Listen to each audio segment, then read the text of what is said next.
살인하지 말라. 우리 10계명을 계속해서 말씀을 전하고 있습니다. 오늘 제6계명인데 기독교 변증가인 저스틴 마터라는 분의 글을 보면은 이런 이야기가 있습니다. 초대교회 때 얼마나 많은 사람들이 아이를 버렸는지 모릅니다. 당시 아이들은 귀하다고 생각하지 않았기 때문에 자기 친아이인데도 불구하고 그냥 길거리에 내버려버렸습니다. 사실상 살인이나 마찬가지죠. 아이가 어떻게 스스로 살겠습니까? 기독교 변증가인 저스틴 마트는 그 당시의 일화를 이렇게 말하고 있습니다. 얼마나 많은 사람들이 아이를 버렸든지, 그리고 남자들이 창녀촌에 가는데 자기 아이를 사창가에서 만나는 일이 더러 있었다고 말합니다. 그러니까 오늘 우리가 10계명에 말하는 제6계명과 7계명을 사실상 동시에 어기는 겁니다. 아이를 버린 건 뭡니까? 요행이 죽지 않는다 할지라도 죽어도 좋다는 식으로 버렸는데 살인이죠. 근데 그 아이가 또 어떻게 되는 겁니까? 사창가에 가서 창녀가 되었습니다. 그 아이와 함께 잠을 자기 때문에 어떻게 되는 겁니까? 살인하지 말라는 계명과 간음하지 말라는 계명을 동시에 어기는 일이 초대교회 때 빈번하게 일어났다고 저스틴 마트는 이야기하고 있습니다. 우리가 이 살인하지 말라는 계명, 인류가 생긴 이후로 끊임없이 사람을 죽이고 또 죽입니다. 얼마나 많은 전쟁이 일어났는지 모릅니다. 이 살인하지 말라는 이 말씀은 참으로 오늘 한 절밖에 되지 않고 오늘 처음으로 이 성경을 읽었다 할지라도 바로 암송할 수 있습니다. 이 말씀이 다르게 해석될 수 있다는 것을 아십니까? 킹제임스 버전을 보면은 킹제임스 버전은 살생하지 말라, You shall not kill 해가지고 살생하지 말라 이렇게 되어 있습니다. 이 영어 성경의 모든 영어 성경은 다 살인하지 말라고 되어 있는데 킹제임스 번역은 살생하지 말라, 그 어떠한 것도 죽이지 말라 이렇게 되어 있습니다. 그러니까 murder라는 단어를 kill이라고 씀으로써 완전히 다른 번역이 되었는데 살생하지 말라라고 되어 있습니다. 한 글자 다른 게 뭐가 큰 대수냐 이렇게 생각할 수 있는데 역사에 크나큰 문제를 만들어내었습니다. 우리가 의사이자 목회자로 잘 알려져 있는 슈바이처가 바로 그러한 예를 보여줍니다. 슈바이처가 그 더운 여름에 아프리카에 있으면서도 절대로 창문을 열지 말라고 주위 사람들에게 말했답니다. 생각해 보십시오. 지금 우리가 에어컨이 있는 시대가 아닌데, 지금은 문을 열지 않아야 되지만은 에어컨이 없는 시대에 여름에 그 아프리카에 창문을 안 열고 어떻게 생활할 수 있습니까? 왜 슈바이처가 창문을 열지 말라고 했냐면은 창문을 열으면 어떻게 됩니까? 모기나 파리가 들어옵니다. 모기나 파리가 들어와서 이 웽웽거리며 괴롭히는데 본능적으로 어떻게 되게 되겠습니까? 때려서 죽이겠죠. 그러니까 때려서 죽이면 어떻게 되겠습니까? 슈바이처는 킹제임스 버전을 따라서 살생하지 말라고 되어 있는데 제6계명을 어긴다고 믿었습니다. 그러니까 6계명을 어겨서는 안 된다고 생각했기 때문에 그 더운 여름에도 절대로 문을 열지 않고 살았다고 슈바이처가 기록하고 있습니다. 또 다른 기록이 있는데 수학자 라이프니츠라는 사람이 있습니다. 라이프니츠는 뭐라고 말했냐면은 파리도 절대로 죽여서는 안 된다. 왜냐하면 파리도 하나님이 만든 작품이기 때문이랍니다. 그 근거를 라이프니츠는 어디서 해석했냐면은 바로 6계명에서 해석했습니다. 킹제임스 버전을 따라서 그 어떠한 것도 죽이지 말라. 그렇기 때문에 어떻게 되는 겁니까? 인간은 파리조차 만들지 못하는데 왜 죽이냐고 해석하였던 것입니다. 여러분, 킹제임스 버전의 이 해석을 어떻게 생각합니까? 한마디로 말해서 오역입니다. 물론 킹제임스 버전은 굉장히 좋은 성경임에도 불구하고 오역이 있습니다. 이 오역이 역사를 보면 수많은 문제를 만들어낸 겁니다. 정말로 이 슈바이처나 라이프니츠처럼 파리조차 죽여서는 안 된다고 생각하며 인생을 살게 되었습니다. 그 이유는 바로 제6계명을 살인하지 말라가 아니라 살생하지 말라는 것으로 이해하였기 때문입니다. 우리가 길게 말하지 않아도 살생하지 말라는 것은 불교에서 말하는 가르침에 불과합니다. 우리 기독교는 오늘 6계명에 살인하지 말라라고 분명히 되어 있습니다. 더 자세하게 말할 필요가 없이 킹제임스 버전은 오역에 불과합니다.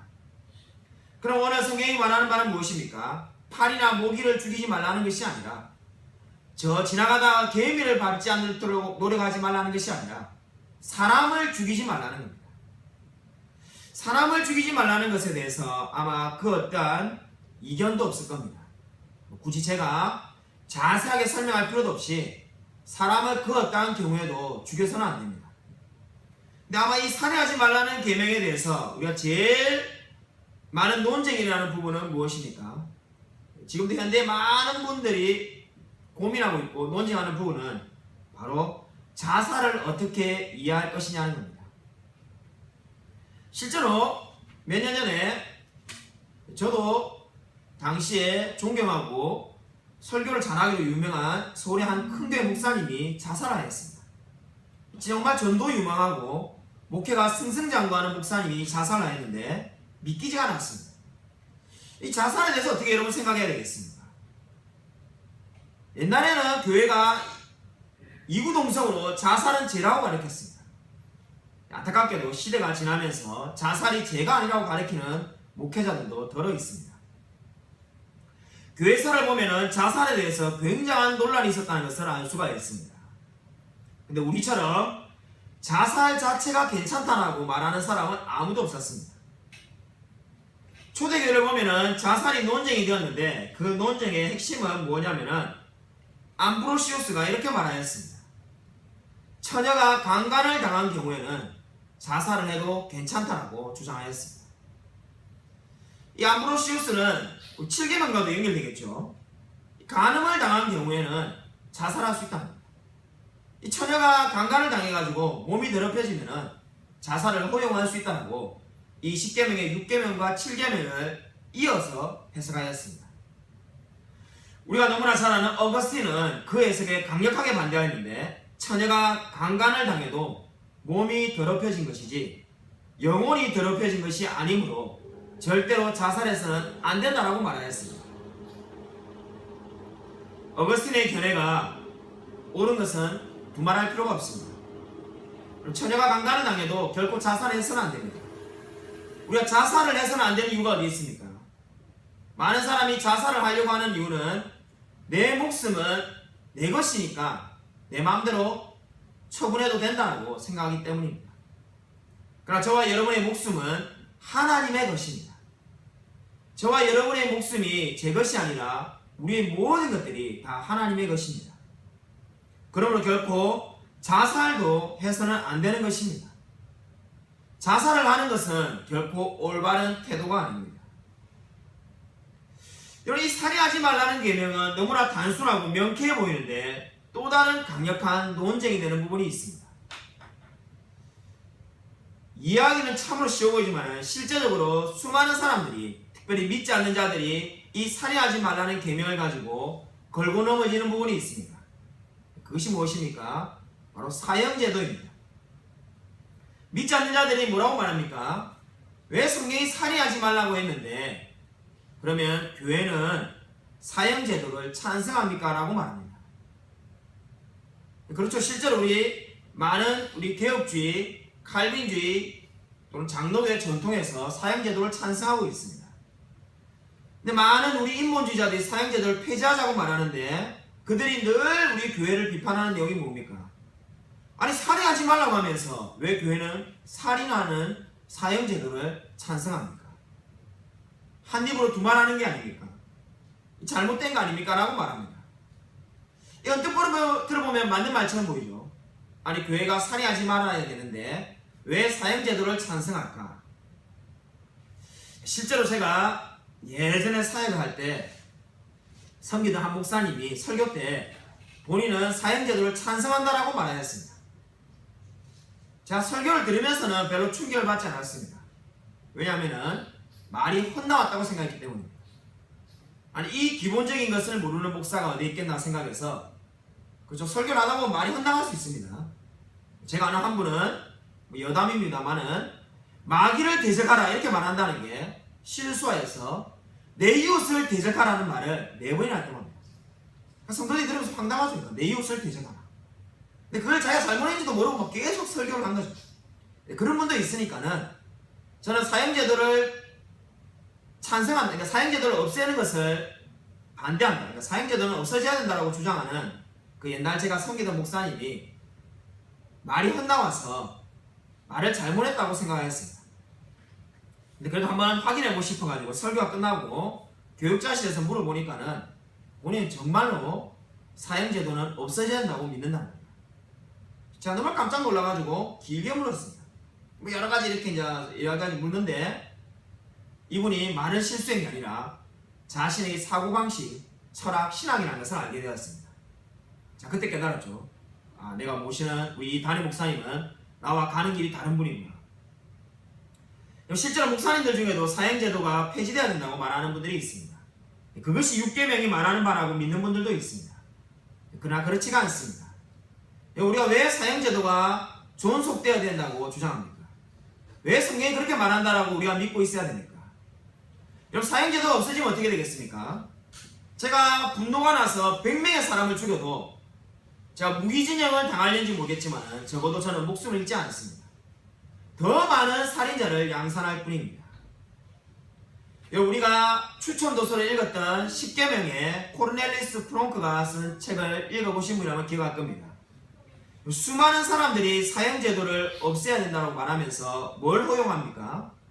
낙태는 찬성하는 것을 볼 수가 있습니다. 수많은 인본주의자들이 어떻게 행동합니까? 사형제도는 없어져야 되고 낙태는 허용해라고 말을 합니다. 그러나 낙태는 목숨을 빼앗는 것입니다.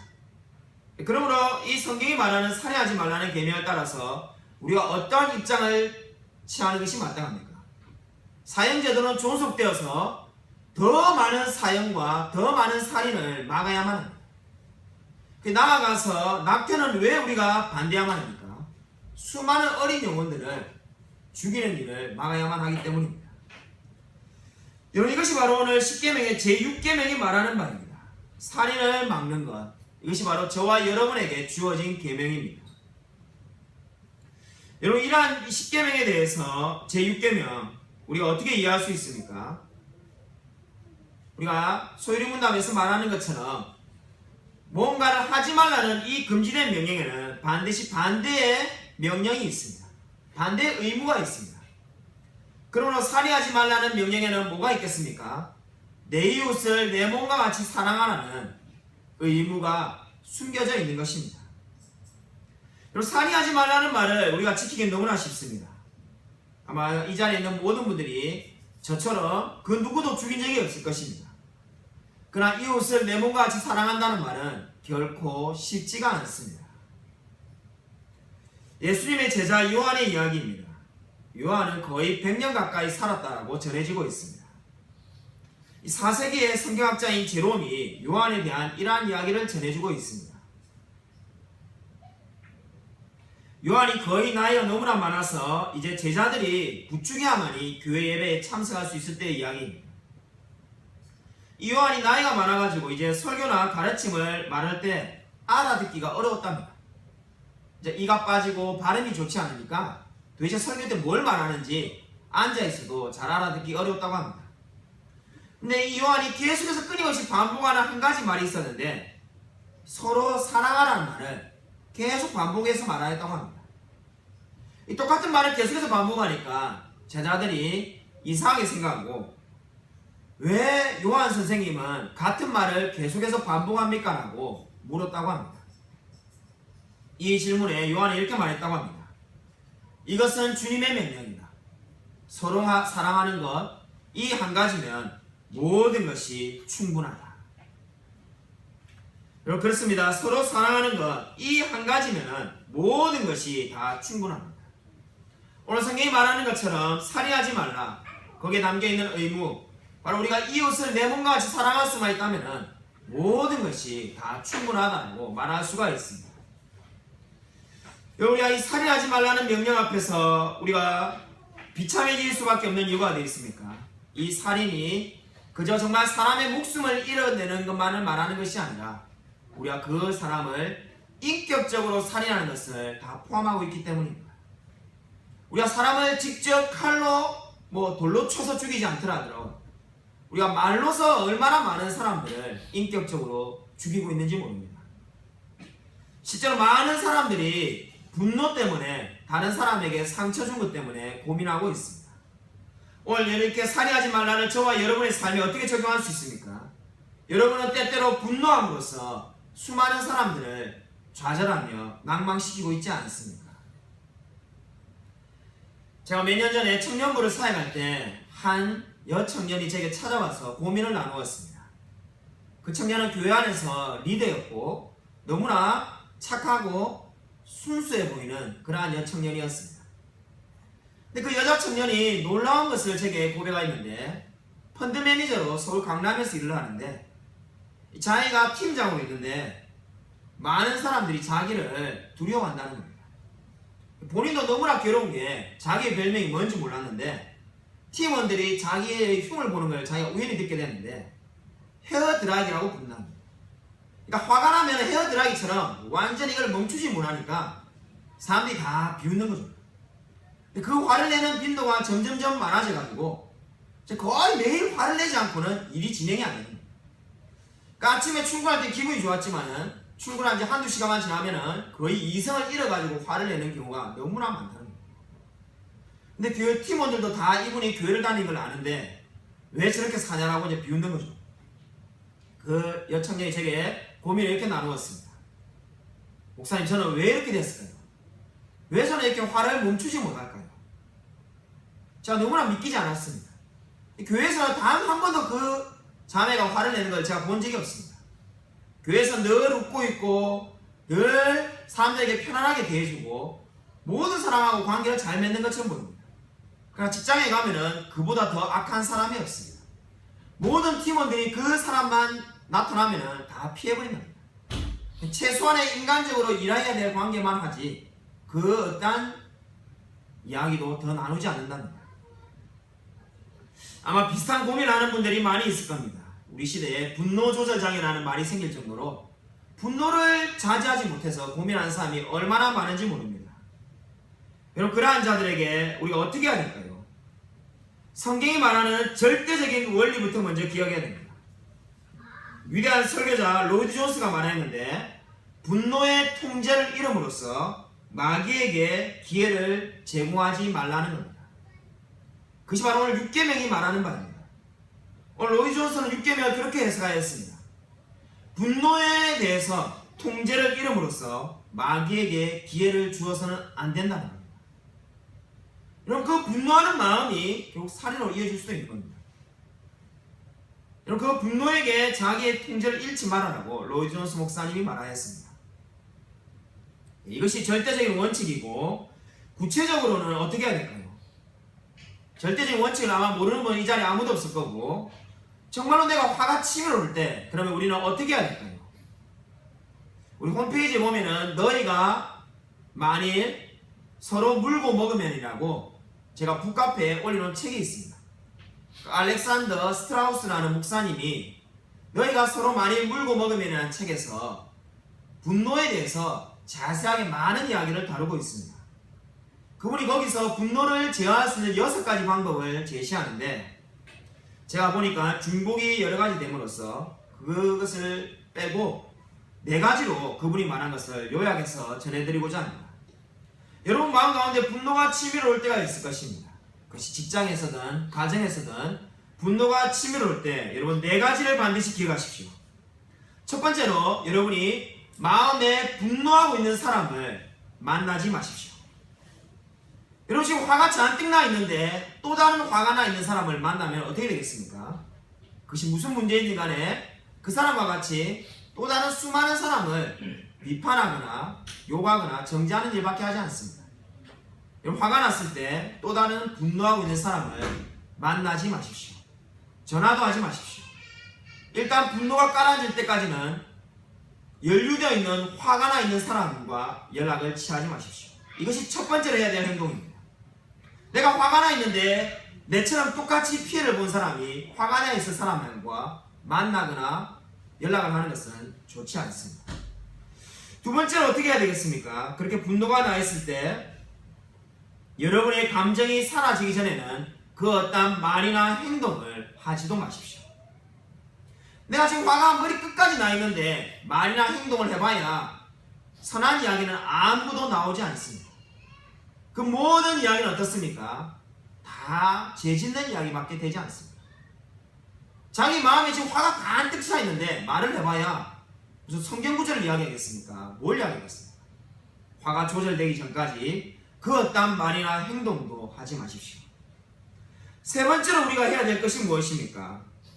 내가 그렇게 화가 치밀어오는 그 상황에 누군가는 반드시 당신의 행동을 지켜보고 있다는 것을 기억하십시오. 자, 이것을 좀 빨리 알았다면 몇 년 전에 그 상담을 했던 그 자매에게 이야기를 해주었을 겁니다. 그 당시엔 제가 그 책을 읽어보지 않았습니다.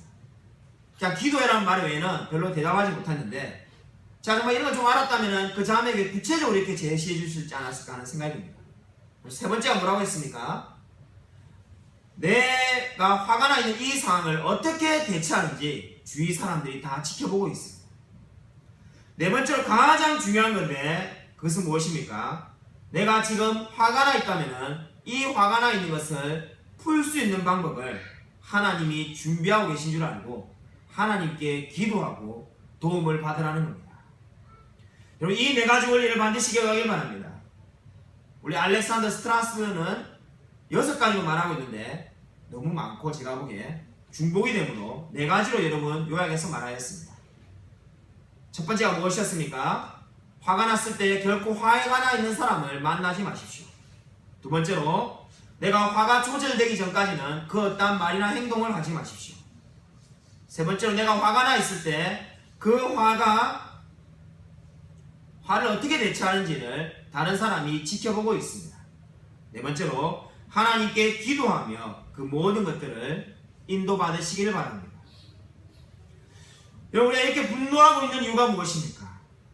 여러분, 우리 마음 가운데 화가 나 있는 이유가 무엇일까요?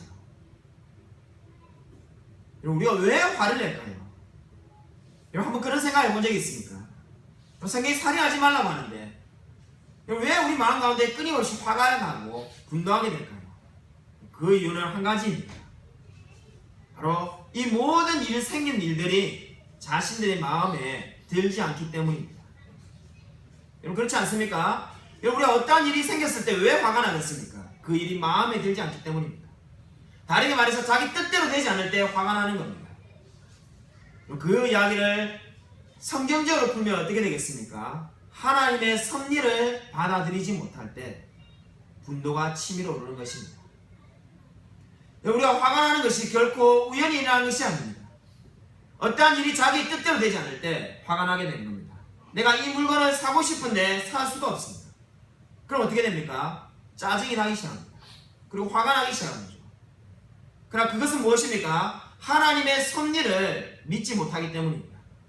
내가 이것은 비록 사지 못하지만은 하나님께서 더 좋은 것을 예배하고 있다는 것을 믿지 못할 때 사람들이 분노하게끔 되어 있는 겁니다.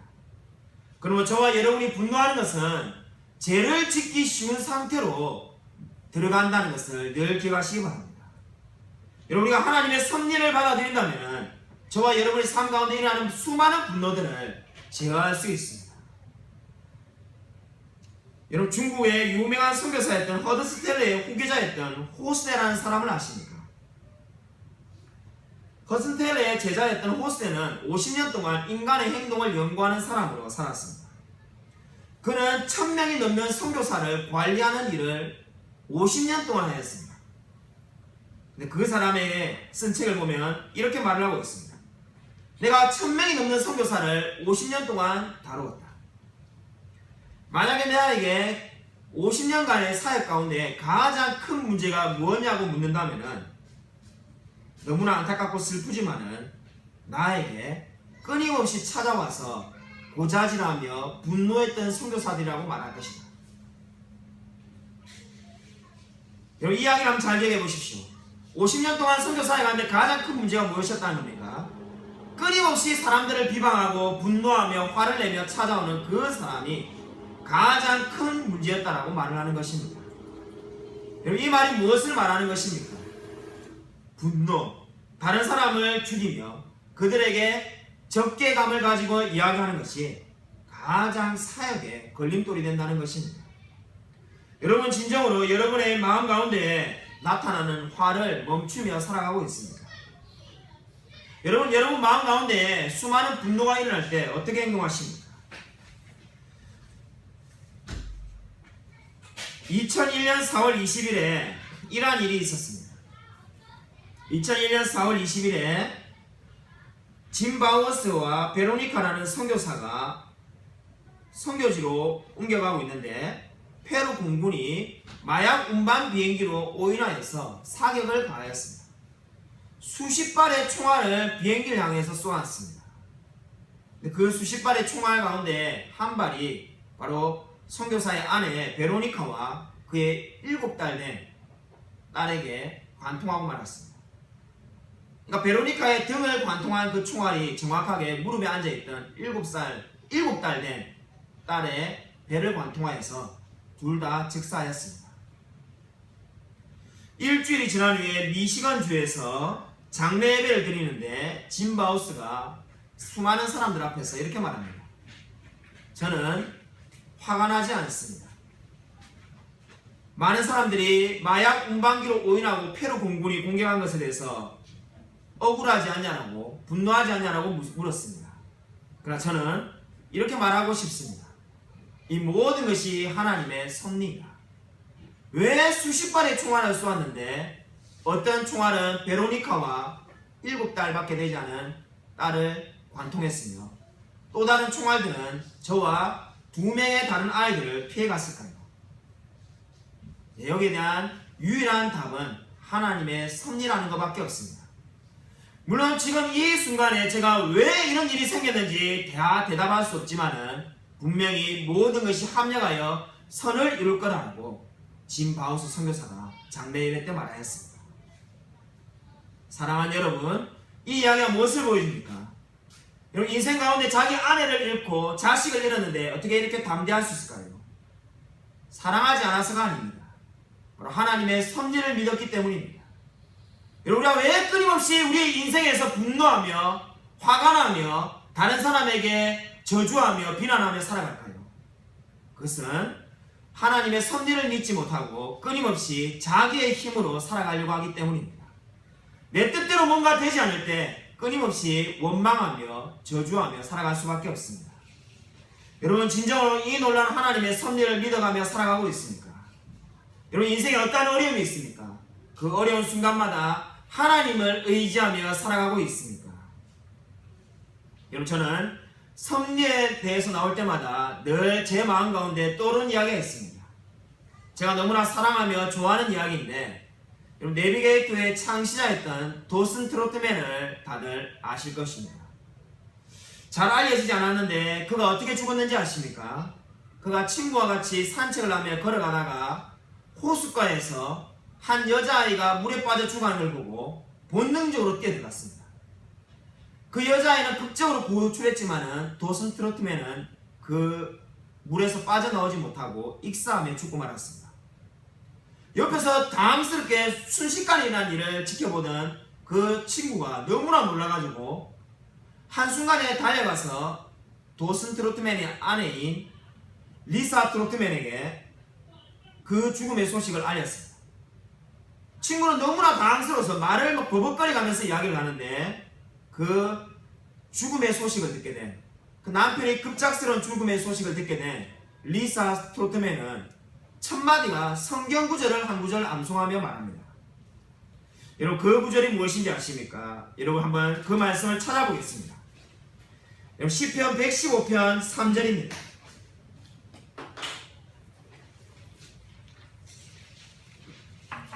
여러분 구약성경 888면에 있습니다.